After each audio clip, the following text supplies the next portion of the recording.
Alors l'AFP, c'est une entreprise qui existe depuis 60 ans sous sa forme actuelle. Il y avait tout un tas d'accords sociaux qui ont été passés au fil des années. Il y avait une cinquantaine d'accords sociaux qui étaient en vigueur, ce qui n'a rien d'exceptionnel parce c'est une entreprise qui fonctionne 24 heures sur 24 dans le monde entier, avec différentes catégories de personnel.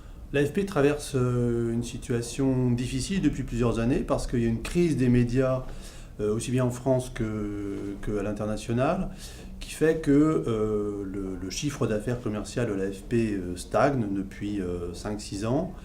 Et par ailleurs, le soutien de l'État à l'AFP s'est fait conditionnel sous la pression de la Commission européenne.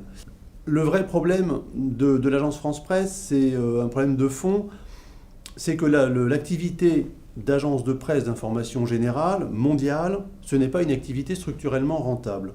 Donc on ne peut pas demander à l'agence France Presse de fonctionner comme une entreprise privée qui se finance son développement sur ses bénéfices.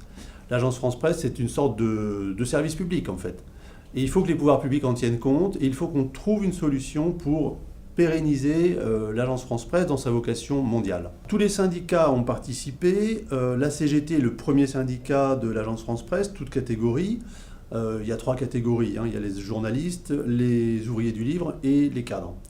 Donc on représente la première force syndicale.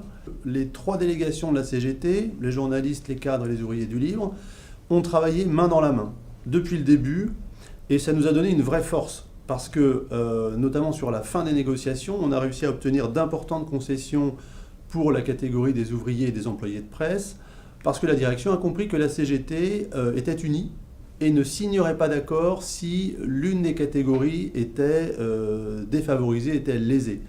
Le temps de travail à l'AFP, il était de 35 heures, comme dans toutes les entreprises, mais ça c'était sur le papier. Parce qu'en pratique, le temps de travail des journalistes, il était quasiment illimité, et les cadres aussi faisaient des gros dépassements d'horaires.